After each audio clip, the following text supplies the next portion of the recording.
إن هذا القرآن يهدي للتي هي أقوم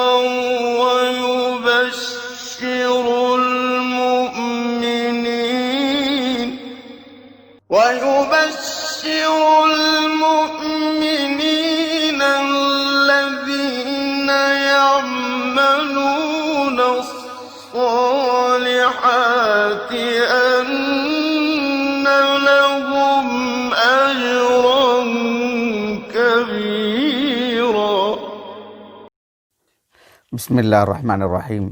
الحمد للہ رب العالمین وبہ نستعین وصلی اللہ وسلم علی سید الانبیاء والمرسلین وعلی آلہ واصحابہ اجمعین ومن تبعہم بإحسان الی یوم الدین. اما بعد، سلسلہ تفسیر کی یہ 74ویں نشست ہے، 74ویں نشست، اور اس نشست میں انشاءاللہ سورۃ الحج کی 23ویں آیت کریمہ کی تفسیر ہوگی. اللہ رب العالمین نے ارشاد فرمایا: ان اللہ یدخل الذین آمنوا وعملوا الصالحات جنات تجری من تحتها الانہار یحلون فیہا من اساور من ذہب ولؤلؤا ولباسهم فیہا حریر. اس آیت کریمہ سے متعلق انشاءاللہ آج کی اس نشست میں، اور بہت ممکن ہے اس کے بعد ایک نشست تو لازمی ہے، اور بہت ممکن ہے 2 نشستوں میں بھی باتیں ہو سکتی ہیں. اس نشست سے متعلق جو باتیں ہوں گی وہ یہ کہ سب سے پہلی بات، اللہ سبحانہ و تعالیٰ نے یہ جو بات بیان فرمائی ہے، ان اللہ یدخل الذین آمنوا وعملوا الصالحات جنات تجری من تحتها الانہار. آپ دیکھو، اللہ سبحانہ و تعالیٰ نے پہلے مجمل انداز میں بیان فرمایا کہ ھذان خصمان اختصموا فی ربہم. اللہ نے بنی آدم کے 2 گروہ بتائے، ایک فریق فی الجنہ، ایک فریق فی السعیر، ایک اہل جنت، ایک اہل جہنم. پھر اللہ رب العالمین نے اس اجمال کی تفصیل بیان فرمائی کہ ایک ایک کر کے خصمان میں سے ایک گروہ کو اللہ رب العالمین نے لیا، کفار کو، اور کفار کو دی جانے والی کچھ سزاؤں کو اللہ نے بیان کیا. اب جو سزائیں ان کے لیے ہیں، اللہ سبحانہ و تعالیٰ نے اس کے مقابل اہل جنت کے لیے کیا ہوگا. اللہ سبحانہ و تعالیٰ کے جو عباد الرحمن ہیں، جنہوں نے اللہ رب العالمین کے دین کو پسند کیا، اللہ سبحانہ و تعالیٰ کے دین اسلام کو قبول کیا، تو ان کے لیے کیا انعامات ہیں. کچھ انعامات کا یہاں اللہ نے ذکر فرمایا ہے، لیکن دلچسپ بات یہ ہے کہ یعنی ایک تقابل ہے، یعنی جس نوعیت کی سزائیں ان کے لیے ہیں، اس نوعیت کے انعامات اہل ایمان کے یہاں پر بیان کیے گئے ہیں. یعنی غذائی طور پر ان کے لیے جو سزائیں ہیں، غذاؤں کے طور پر ان کے لیے کیا انعامات ہیں، رہن سہن مکان کے اعتبار سے ان کے لیے کون سی جگہیں ہیں، تو مکان کے اعتبار سے ان کے لیے کون سے انعامات ہیں، لباس میں ان کے لیے کون سی سزائیں ہیں، تو لباس میں ان کے لیے کون سے انعامات ہیں، حتیٰ کہ قول اور خطاب کرنے میں ان کے لیے جو سزا ہے، خطاب کے انداز میں ان کے لیے جو انعامات ہیں، بالکل تقابل کے طور پر ایک پیش کیا گیا ہے یہاں پر. اس سے پہلے اس بات کو بارہا ذکر کیا جا چکا ہے، جیسے سورۃ سبا کے بالکل آغاز میں نے کہا تھا، سورۃ سبا کے، بلکہ قرآن مجید کو المثانی کہا جاتا ہے. اس کے کتنے اطلاقات ہیں اس پر میں نے مستقل ایک درس دیا تھا، جدہ جو زوم جدہ دعوت سینٹر کی طرف سے جو ہوا تھا زوم پر. تو المثانی مستقل ایک موضوع کے تحت اس کو میں نے جگہ جگہ بتایا ہے، اللہ تعالیٰ کے توفیق اس کے فضل و کرم سے، کہ قرآن مجید المثانی یعنی بیک وقت اہل ایمان کا جب اللہ ذکر فرماتے ہیں، کفار کا ذکر کرتے ہیں، تو اہل ایمان کا بھی، جہاں جہنمیوں کا کردار بیان کیا جاتا ہے، اہل ایمان کا، جہاں جہنم کی سزا بیان کی جاتی ہے، اہل ایمان کو ملنے والی انعامات، جہاں نبیوں کی مخالفت کرنے والوں کا کردار بیان کیا جاتا ہے، وہیں پر جو نبیوں کی تائید اور نصرت میں رہتے ہیں ان کا بھی کردار الفور بیان کیا جاتا ہے. قرآن مجید اس معنی میں المثانی ہے. تو اللہ تعالیٰ نے فرمایا کہ ھذان خصمان اختصموا فی ربہم. جب کفار کا ذکر کیا تو اللہ تعالیٰ نے فرمایا ان اللہ یدخل الذین آمنوا وعملوا الصالحات. اس آیت کریمہ میں انعامات کا ذکر ہوا ہے. یہاں ایک ایمان افروز بات ہے جو ابن عاشور رحمہ اللہ نے کہی ہے. اسی پس منظر میں آیتوں کا جو ربط ہوتا ہے وہ یہ کہ اللہ رب العالمین نے فرمایا کہ ھذان خصمان اختصموا فی ربہم فالذین کفروا قطعت لهم ثیاب من نار. تو اللہ سبحانہ و تعالیٰ نے جب اس اجمال کے بعد تفصیلی طور پر کفار کا ذکر کیا تو عربی زبان کے قاعدے کے اعتبار سے، جسے ہم کہتے ہیں نا کہ کلام جو بلیغ ہوتا ہے، اس روح سے، اس اعتبار سے کلام کا اسلوب کیا ہونا چاہیے تھا کہ فَالَّذِينَ كَفَرُوا قُطِّعَتْ لَهُمْ ثِيَابٌ مِّن نَّارٍ، پھر اس کے بعد جو دیگر تفصیلات ہیں اہل جہنم سے متعلق، اس کے بعد یوں ہونا چاہیے تھا، کلام کا جو مقتضا ہے یوں ہونا چاہیے تھا کہ وَالَّذِينَ آمَنُوا وَعَمِلُوا الصَّالِحَاتِ يُدْخِلُهُمُ اللَّهُ جنات تجری من تحت الانہار، کیونکہ اس پر معطوف ہے یہ ان اللہ یدخل الذین آمنوا، یہ اسلوب نہیں ہونا چاہیے تھا۔ اسلوب کیا ہونا چاہیے تھا کہ کفار کے ساتھ یہ معاملہ ہوا ہے اور کفار کے مقابل اہل ایمان کے ساتھ کیا معاملہ ہوگا، یعنی فَالَّذِينَ كَفَرُوا قُطِّعَتْ لَهُمْ ثِيَابٌ مِّن نَّارٍ، تو پھر اس کے مقابل وَالَّذِينَ آمَنُوا وَعَمِلُوا الصَّالِحَاتِ يُدْخِلُهُمُ اللَّهُ جَنَّاتٍ تَجْرِي مِن تَحْتِهَا الْأَنْهَارُ، یعنی مقابل ایسا ہونا چاہیے تھا، تقابل ایسا ہونا چاہیے تھا، اس پر معطوف ہے وہ۔ لیکن ابن عاشور رحمہ اللہ نے کہا کہ جو ہے ظاہری اسلوب میں اللہ سبحانہ وتعالیٰ نے جو اس پر عطف کرنا چاہیے تھا، اس کے بجائے ایک دوسرے اسلوب میں اللہ رب العالمین نے بات کو بیان فرمائی۔ اسی لیے آپ دیکھو ضمناً میں کہہ رہا ہوں، ابو بکر البیہقی رحمہ اللہ کی جو دلائل النبوہ ہے پیچھے رکھی ہوئی ہے، اس میں انہوں نے مستقل ایک باب قائم کیا ہے کہ قرآن مجید کی جو اسالیب ہیں وہ اسالیب عربی زبان کے عام اسالیب سے بالکل ارفع ہیں، بالکل جدا اس معنی میں نہیں، بالکل ارفع ہیں، اس سے بہت ہی بالا تر ہیں، جسے اہل عرب خود جو فصحا تھے وہ خود جو شزدر رہ گئے، وہ حیران رہ گئے، وہ اس کے اسالیب سے متاثر ہو گئے وہ۔ تو اللہ سبحانہ وتعالیٰ نے کفار کا ذکر کرنے کے بعد جو کلام کا جو مقتضا ہے ظاہری اعتبار سے، اس پر عطف ہے نا اہل ایمان کا جو معاملہ ہے، تو وَالَّذِينَ آمَنُوا وَعَمِلُوا الصَّالِحَاتِ يُدْخِلُهُمُ اللَّهُ جَنَّاتٍ تَجْرِي، ایسے ہونے کے بجائے اِنَّ اللَّهَ يُدْخِلُ الَّذِينَ کہا گیا، کہا کہ جو یعنی کلام کو جو یہاں سے یعنی آغاز کیا گیا، یہ مبتدا ہے یہ، اور جو ہے مستقل یہاں سے ایک کلام کا آغاز ہو رہا ہے، اور کلام کے آغاز بھی ان حرف التوکید لایا گیا ہے، اور پھر اللہ سبحانہ وتعالیٰ کا اسم مبارک وہاں پر ذکر ہوا ہے۔ یعنی اللہ رب العالمین نے جنت میں جب دخول کی بات آئی، داخلے کی بات آئی، تو اللہ رب العالمین نے حرف التوکید سے کہ جو اہل جنت یعنی یقینی طور پر جنت میں جائیں گے، جو مسلمان ہیں یقینی طور پر جنت میں جائیں گے، یعنی ان کا ٹھکانہ تو جنت ہے، اور جنت میں کون داخل کریں گے ان کو؟ اللہ رب العالمین داخل کریں گے۔ اللہ سبحانہ وتعالیٰ نے اپنے نام سے اس بات کا آغاز کیا، یہ بھی گویا کہ ایک طرح کا اعزاز ہے، اس طرح کی سعادت ہے کہ آپ کو جنت میں کون داخل کریں گے، آپ جنت میں جائیں گے، وہ دوسرا مرتبہ ہے، جنت میں کون داخل کریں گے آپ کو؟ اللہ سبحانہ وتعالیٰ، اس اعزاز سے جو ہے جملے کا آغاز ہوا ہے، یہ ابن عاشور نے کہا رحمہ اللہ۔ اس لیے کہ آپ دیکھو جیسے کہ میں نے شروع میں کہا کہ اس سے پہلی والی جو آیات ہیں، هَذَانِ خَصْمَانِ اخْتَصَمُوا فِي رَبِّهِمْ فَالَّذِينَ كَفَرُوا قُطِّعَتْ لَهُمْ ثِيَابٌ مِّن نَّارٍ يُصَبُّ مِن فَوْقِ رُؤُوسِهِمُ الْحَمِيمُ يُصْهَرُ بِهِ مَا فِي بُطُونِهِمْ وَالْجُلُودُ وَلَهُم مَّقَامِعُ مِنْ حَدِيدٍ، ان کے ساتھ جو برتاؤ ہوگا، چاہے وہ لباس سے متعلق ہو، پانی پیش کیے جانے سے متعلق ہو، یا جو ہے مطلب ان کو جہنم سے نکلنے کی کوشش کریں گے اور انہیں دھکے مار کے جہنم میں ڈالا جا رہا ہے، تو کیا وہ اعزاز ہے؟ کیا کہا جائے گا؟ یعنی سبحان اللہ، کتنا بدترین سلوک کیا جائے گا ان سے؟ یعنی جہنم میں ان کو رکھا جا رہا ہے تو کیا عزت سے بھیجا جا رہا ہے؟ نہیں، کیا ہوگا؟ وَلَهُم مَّقَامِعُ مِنْ حَدِيدٍ كُلَّمَا أَرَادُوا أَن يَخْرُجُوا مِنْهَا مِنْ غَمٍّ أُعِيدُوا فِيهَا، وہ وہاں سے نکل کر آنے کی کوشش کریں گے اور انہیں وہاں اندر بھگایا جائے گا۔ جہنم میں ان کو بھی داخل کیا جا رہا ہے لیکن ذلت کے ساتھ، اور اہل جنت کو صرف جنت میں بھیجا نہیں جا رہا ہے بلکہ ان اللہ یدخل الذین آمنوا وعملوا الصالحات، اس میں بھی اعزاز، اکرام، خطاب میں یعنی ان سے متعلق گفتگو کرتے ہوئے بھی اعزاز کو ملحوظ رکھا گیا ہے۔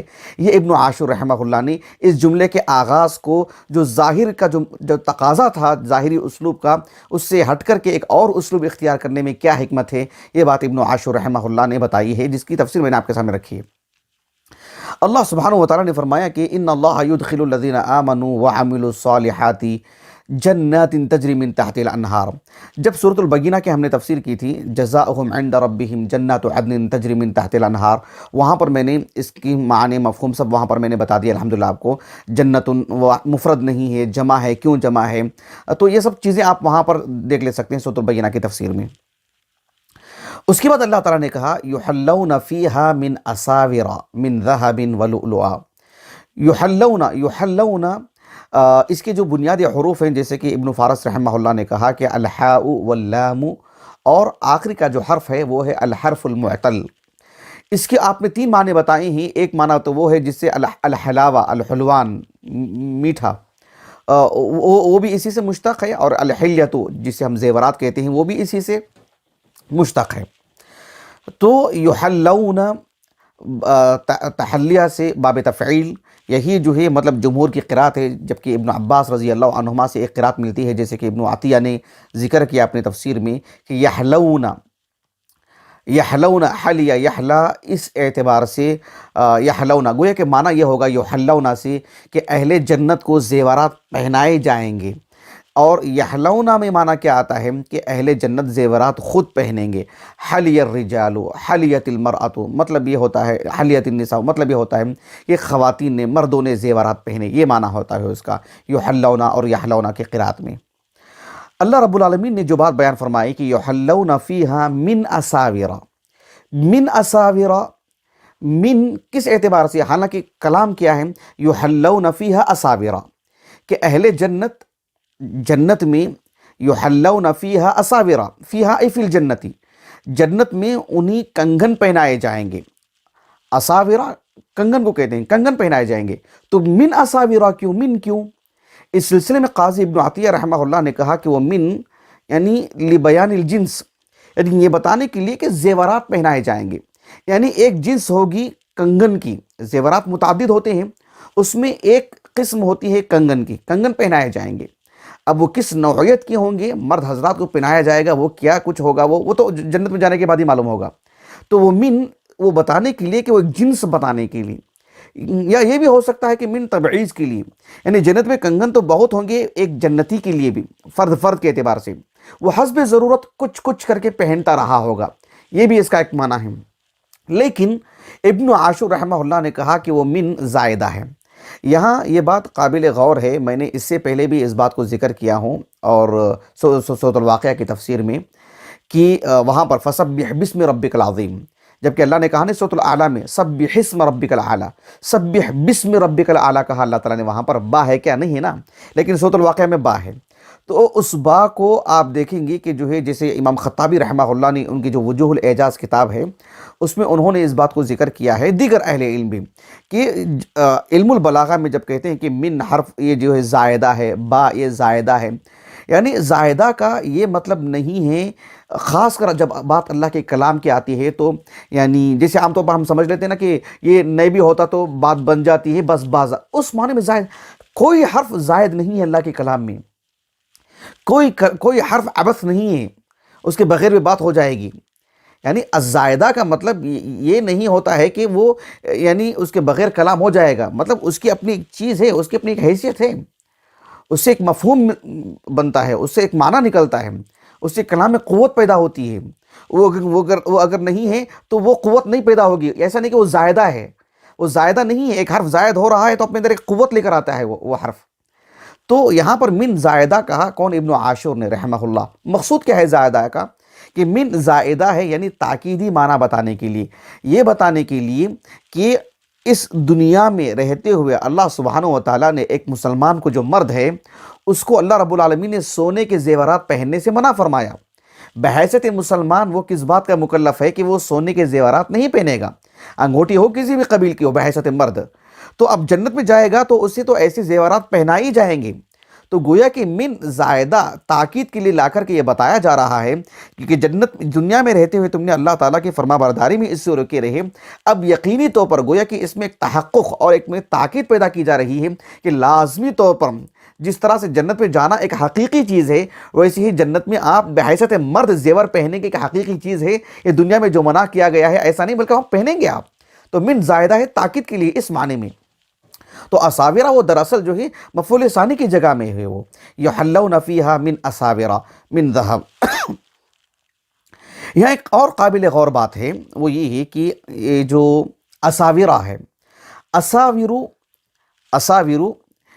یہ جمع ہے دراصل، لیکن یہ جمع ہے تو کس کی جمع ہے؟ اس کا واحد کیا ہے؟ وہ کلمہ جو مفرد ہے وہ کیا ہے؟ وہ مفرد کلمہ یہ ہے کہ اسورتن، اسورتن، یعنی اساورو جمع کس کی ہے؟ اسورتن کی۔ اکثر اہل علم کہتے ہیں کہ اسورتن خود جمع ہے، کس کی جمع ہے؟ سوارن کی۔ سوارن کنگن کو کہتے ہیں، اسورتن اس کی جمع ہے، اور اس میں مزید کثرت کا معنی آئے گا جمع الجمع جسے کہتے ہیں، وہ ہے اساویرو۔ عربی زبان میں آپ دیکھو جو ہمارے پاس الکتاب ہے وہاں رکھی ہوئی ہے سیبویہ رحمہ اللہ کی، سیبویہ جو نحو کی اگر بات کرتے ہیں تو اس میں امامت ملی ہے آپ کو 5 جلدوں میں جو ان کی کتاب ہے الکتاب، اس کا نام الکتاب کیوں پڑا، وہ میں نے اس پر مستقل ایک مضمون لکھا ہے میں نے۔ تو یہ جو الکتاب ہے اس میں انہوں نے اس بات کو ذکر کیا ہے مستقل ایک مبحث کے طور پر کہ جمع الجمع، اس کے متعدد جو ہے اصطلاحات ہیں، جمع الجمع یا جو ہے جمع الجماعہ وغیرہ وغیرہ۔ جمع الجمع یہ سب سے ادق ہے یہ، اور سب سے زیادہ جو ہے مستعمل بھی ہے۔ تو جمع الجمع اس عنوان کے تحت آپ نے بہت ساری باتیں لکھی ہیں۔ آپ نے لکھا کہ ایسا نہیں ہے کہ عربی زبان میں مطلب کسی بھی جو کوئی بھی اسم ہے مفرد ہے اس کی جمع اور پھر جمع الجمع ہوتی ہے، ایسا نہیں ہے۔ جمع مذکر سالم ہے اس کی جمع الجمع نہیں ہوتی ہے۔ تو جمع الجمع جب ہوتی ہے تو ایسا نہیں کہ قاعدہ مطلب اس میں اتنی وسعت ہے کہ کسی بھی مفرد کلمے کے لیے جمع الجمع ہو جائے گی۔ تو اس سے متعلق آپ نے کافی باتیں لکھی ہیں۔ تو اس اعتبار سے قرآن مجید میں ایک اسم جو مفرد ہے یعنی واحد، اس کی جمع ہوتی ہے، پھر جمع کی جمع ہوتی ہے جمع الجمع جسے کہتے ہیں۔ تو قرآن مجید میں آیات کریمہ میں جب جمع آتی ہے یا جمع الجمع آتی ہے تو ایسا صرف یہ کہہ کر کے آگے نہیں بڑھ جانا چاہیے کہ صرف یہاں جمع ہے یہ جمع الجمع ہے، یہ کہہ کر کے آگے نہیں بڑھنا چاہیے۔ اللہ کا کلام ہے، عام جمع کی بجائے جمع الجمع کیوں لائی گئی ہے، اس میں بھی خاص بات ہوتی ہے۔ وَلَوْ تَقَوَّلَ عَلَيْنَا بَعْضُ الْأَقَاوِيلِ، قول کی جمع کیا ہے؟ اقوال، اور اس کی جمع الجمع کیا ہے؟ الاقاویل۔ تو ایسا نہیں ہے جیسے اسیر قیدی کو کہتے ہیں اسارا، یہ جمع الجمع ہے۔ تو یہ جو اساور ہے یہ جمع الجمع ہے۔ یحلون فیہا من اساور من ذہب، ابن عاشور رحمہ اللہ کہتے ہیں کہ جمع الجمع لانے میں یہ لطیف اشارہ ہے کہ ایک مسلمان جو ایک جنتی جنت میں جائے گا، ایک جنتی جو ہوگا، اس کے لیے جو کنگن ہوں گے کنگن کی کثرت ہوگی، کنگن میں تنوع ہوگا، ایک ہی قسم کی نہیں ہوں گی، کثرت سے ہوں گے اور اس میں بھی تنوع ہوگا، وہ حسب ضرورت بدلتا رہے گا، اس کو بدلتا رہے گا۔ کہاں سے معنی آیا؟ یحلونا، وہ فعل مضارع ہے، فعل میں حدوث کا معنی آتا ہے، استمرار اور ثبات کا معنی نہیں آتا کہ ایک مرتبہ پہن لیا تو شروع سے لے کر آخر تک وہی، بلکہ یحلونا فعل لا کر کے، فعل مضارع لا کر کے اس میں اس بات کی طرف اشارہ ہے فعل کے ذریعے سے کہ اس میں تنوع ہے، اس میں کثرت ہے۔ اساویر کے ذریعے سے یہ بتایا گیا کہ اس میں تنوع ہے، کثرت ہے، اور یحلون سے یہ بتایا گیا کہ اس کو بدلتا رہے گا حسب ضرورت۔ سبحان اللہ العظیم۔ یحلون فیہا من اساور من ذہب، یحلون فیہا من اساور من ذہب ولؤلؤا، لؤلؤا یہ اس کو کہتے ہیں، لؤلؤ جو ہے موتی کو بولتے ہیں، موتی معروف ہے سمندری اعتبار سے مخصوص قسم کی جو مچھلیاں ہیں۔ اب یہ ظاہر بات ہے یہ سب ہماری جو معلومات ہے یہ تجربہ تو نہیں ہے ہمارا، کتابی معلومات ہیں یا جو ہے مطلب ٹیلی ویژن میں دیکھ کر کے جو چیزیں اخذ کی جاتی ہیں اس حد تک یہ معلومات ہیں۔ معروف جو سمندری جانور ہیں معروف، اس میں سے ہر مچھلی بھی نہیں، اور پھر ایک ہی مچھلی سے بھی یہ بات نہیں ہوتی ہے، متعدد مچھلیوں میں اللہ رب العالمین نے یہ چیز رکھی ہے۔ تو ان کی جو کیا کہتے ہیں اس کو اندرون سے، ان کے اندرون سے جو ہے اللہ سبحانہ و تعالیٰ نے کچھ ایسا نظام رکھا ہے کہ جو ہے کچھ خاص قسم کی کا ایک حصہ نکلتا ہے، اور وہی چیز جو ہے وہ جو سی پی کی شکل اختیار کر جاتی ہے، اور اس کے اندر جو اللہ سبحانہ و تعالیٰ ایک قیمتی پتھر کی شکل میں اس کو اللہ سبحانہ و تعالیٰ پیدا فرماتے ہیں۔ یہ سب سمندری چیزیں ہیں۔ اللہ رب العالمین نے فرمایا سورۃ النحل میں کہ وَهُوَ الَّذِي سَخَّرَ الْبَحْرَ لِتَأْكُلُوا مِنْهُ لَحْمًا طَرِيًّا وَتَسْتَخْرِجُوا مِنْهُ حِلْيَةً تَلْبَسُونَهَا، جہاں سمندر کے اعتبار سے اللہ رب العالمین نے مچھلی کا ذکر فرمایا، اللہ رب العالمین نے وہیں پر ان زیورات کا بھی ذکر فرمایا جو قیمتی پتھر ہوتے ہیں۔ اس کے جو ماہرین ہوتے ہیں وہی اس سے متعلق بہتر جانتے ہیں کہ یہ سب کیا کی چیزیں ہیں، لیکن ایک عظیم نعمت ہے۔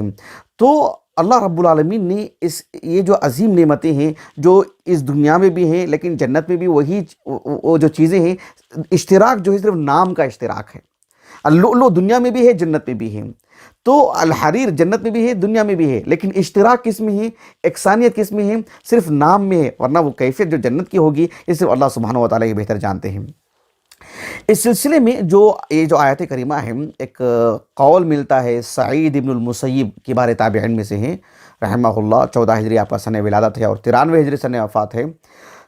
موسوعۃ التفسیر المأثور یہ جو ہے اس میں ہی آپ کا قول نقل کیا گیا ہے سعید بن المسیب کا رحمہ اللہ، آپ نے کہا کہ یعنی لیس احد فی الجنہ الا وفی یدہ ثلاثۃ اسورہ، کہ جنت میں جو فرد بھی ہوگا ہر فرد کے ہاتھ میں یعنی 3 طرح کے کنگن ہوں گے، ایک سونے کا، ایک چاندی کا، ایک موتی کا۔ اللہ رب العالمین نے اس آیت کریمہ میں بیان فرمایا کہ یحلون فیہا من اساور من ذہب ولؤلؤا، تو گویا کہ یہاں پر سونے کا اور کس کا ذکر ہے، یعنی موتی کا ذکر ہے، جبکہ اللہ رب العالمین نے سورۃ الدہر میں بیان فرمایا وحلوا اساور من فضہ، وحلوا اساور من فضہ کہا اللہ رب العالمین نے، عالیہم ثیاب سندس خضر واستبرق۔ تو اس آیت کریمہ میں اللہ رب العالمین نے فرمایا کہ وحلوا اساور من فضہ، تو اللہ سبحانہ و تعالیٰ نے وہاں پر چاندی کا ذکر فرمایا ہے۔ تو 3 طرح کی چیزیں ہوں گی، یہ اللہ رب العالمین نے اہل جنت کے لیے رکھے ہیں۔ ایک اور قول ملتا ہے حسن ابن ابی الحسن البصری رحمہ اللہ کے حوالے سے، لیکن آپ کا یہ قول یعنی ایک تو مجھے بغیر سند کے ملا ہے، اس میں کوئی سند نہیں ہے۔ موسوعۃ التفسیر المأثور والوں نے اس کو نقل کر کے اس پر کچھ حکم انہوں نے نہیں لگایا ہے۔ عام طور پر جو اہل علم کے جو آثار ہوتے ہیں اس پر وہ حکم نہیں لگاتے ہیں، مرفوع احادیث پر حکم لگاتے ہیں موسوعۃ التفسیر المأثور میں۔ وہ حسن بن ابی الحسن البصری رحمہ اللہ کا قول کیا ہے، آپ کہتے ہیں کہ جو ہے یعنی مردوں کو ملنے والے جو وہاں زیورات ہوں گے، یعنی وہ یعنی احسن منہ علی النساء، ایک عورت جو زیورات پہنے گی اس کے مقابلے میں مرد جو زیور پہنے گا وہ زیور زیادہ مطلب بہترین ہوگا۔ کیوں؟ اس لیے کہ اللہ تعالیٰ نے کہا کہ یحلون فیہا من اساور، یہاں اللہ رب العالمین نے مرد حضرات سے خطاب کیا، مرد حضرات سے متعلق بات کہی ہے۔ یہ بات مجھے اس لیے زیادہ یعنی میں مطمئن نہیں ہو پایا ہوں اس بات سے کہ اس آیت کریمہ میں جو بھی بات کہی گئی ہے سب مردوں سے نہیں کہی گئی ہے۔ وَلِبَاسُهُمْ فِيهَا حریر، جس کی تفسیر میں آگے بتاؤں گا، وہ تو مردوں سے متعلق ہے کہ ان کا جو لباس ہوگا وہ حریر ریشم کا لباس ہوگا، خصوصی طور پر وہاں مردوں سے خطاب کیا گیا ہے۔ لیکن زیورات سے متعلق اس دنیا میں اللہ رب العالمین نے عورتوں کو کہ جو سونے کے جو زیورات ہوتے ہیں عورتوں کے لیے جائز ہیں۔ اس کا مطلب یہ ہوا کہ جو ہے جنت میں ان کو معمولی چیز ملے گی کیا، یعنی مردوں کے مقابلے معمولی کیوں کر ملے گی، کس بنیاد پر؟ اللہ سبحانہ و تعالیٰ نے ایک چیز جائز قرار دی ہے مرد کو، ایک چیز جائز قرار دی ہے عورت کو، لیکن کچھ چیزیں اللہ نے مردوں کے لیے حرام قرار دی ہیں، عورتوں کے لیے جائز قرار دی ہیں، تو اس بنیاد پر عورت وہاں پر مرد کے مقابلے میں اس نعمت کو حاصل کرنے میں پیچھے رہ جائے گی۔ یعنی وجہ جواز کیا ہے اس کی؟ یعنی کتاب و سنت سے بات ثابت شدہ چیز ہوتی تو پھر بات وہیں کی وہیں ختم ہو جاتی، لیکن یہ اس بنیاد پر کہ یہاں جو صیغہ ہے تذکیر کا ہے تو یہ تو اغلب کے اعتبار سے ہے، خواتین خود بخود اس میں داخل ہیں، جب تک کہ فرق کرنے والی دلیل نہیں ہو جاتی جب تک وہ دونوں کے لیے یکساں چیز مانی جائے گی۔ اس حد تک ایک بات تھی یحلون فیہا من اساور من ذہب۔ اس نشست سے متعلق ایک آخری بات وہ یہ ہے کہ اللہ رب العالمین نے فرمایا کہ یحلون فیہا من اساور من ذہب ولؤلؤا۔ آپ دیکھو مصحف کھول کر کے دیکھو، آپ سورۃ الحج کی جو 23ویں آیت کریمہ ہے اس میں ولؤلؤا، لؤلؤا آپ دیکھو یعنی منصوب ہے، منصوب ہے کیا مطلب؟ یعنی یحلون فیہا، آپ من جو ہے اس کو آپ نکال کر کے پڑھیے، یحلون فیہا اساور من ذہب ولؤلؤا۔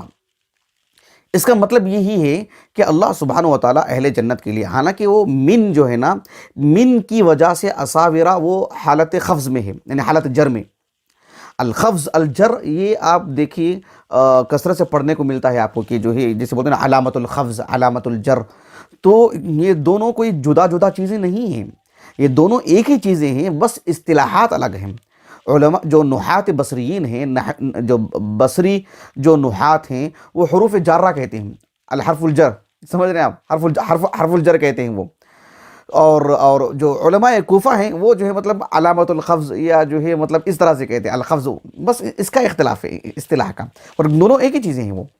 تو اس اعتبار سے آپ دیکھو کہ یحلون اساور من ذہب ولؤلؤا، اس کا مطلب کیا ہوگا؟ مطلب یہ ہوتا ہے کہ لؤلؤ جو ہے وہ معطوف ہے کس پر؟ اساورہ پر۔ مطلب یہ ہوگا کہ اہل جنت وہ یعنی کنگن پہنائے جائیں گے، کس کس کے کنگن پہنائے جائیں گے؟ من ذہب، سونے کے کنگن پہنائے جائیں گے۔ اچھا اور کیا پہنایا جائے گا ان کو؟ ولؤلؤا، موتی پہنایا جائے گا۔ تو گویا کہ لؤلؤا جو منصوب ہے وہ مستقل ایک الگ چیز ہے، وہ یہ معنی ہے اس کا۔ جبکہ ایک اور قرات جو بعض علماء قراء مدینہ اور قراء کوفہ تو یہی قرات ہیں، دیگر کچھ قراء ہیں انہوں نے وَلُؤْلُؤٍ یعنی اس کو قفظ پڑھا ہے، یعنی اس کو محفوظ کیا ہے، اس کو حالت قفظ میں پڑھا ہے۔ کس اعتبار سے؟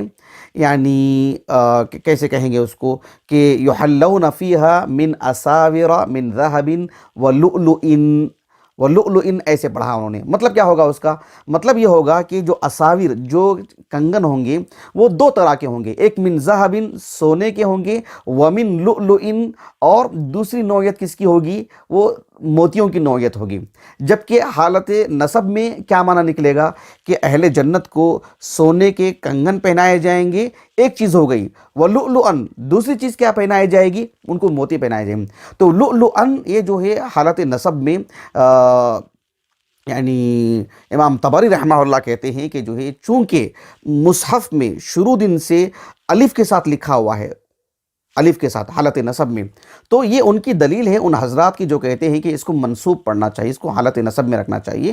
اور جو ہے من لؤلؤ یہ بھی قرات درست ہے۔ امام طبری رحمہ اللہ ہوں، ابو جعفر النحاس ہوں، 328 صنفات ہے ان کا، ان کی جو کتاب اعراب القرآن امام ابو جعفر النحاس کی، یا ابو اسحاق الزجاج کی معانی القرآن و اعراب ہے، اس میں بھی انہوں نے جو ہے مطلب یہی لکھا ہے کہ دونوں قراتیں درست ہیں۔ معنی کے اعتبار سے کسی طور پر بھی کوئی فطور، کوئی درار اس میں آنے والا نہیں ہے، ہر دو اعتبار سے دونوں قراتیں مشہور ہیں اور دونوں اعتبار سے درست ہیں، واللہ اعلم۔ یہ کچھ باتیں رہی اس نشست سے متعلق، انشاءاللہ بقیہ باتیں آنے والی نشست میں ہم اس آیت کریمہ سے متعلق کچھ باتیں رکھیں گے۔ اللہ تعالیٰ سے دعا ہے کہ اللہ تعالیٰ ہماری اس نشست کو ہمارے اساتذہ، ہمارے والدین، ہمارے کل معاونین، ہمارے مشاہدین، ہمارے اہل خانہ کے لیے ہمارے لیے اللہ تعالیٰ ذخیرہ آخرت بنائیں، ہمارے معاون خاص عمرو بن الیاس کو اللہ اجر عظیم سے نوازے۔ سبحانک اللہم و بحمدک، اشہد ان لا الہ الا انت، استغفرک و اتوب الیک۔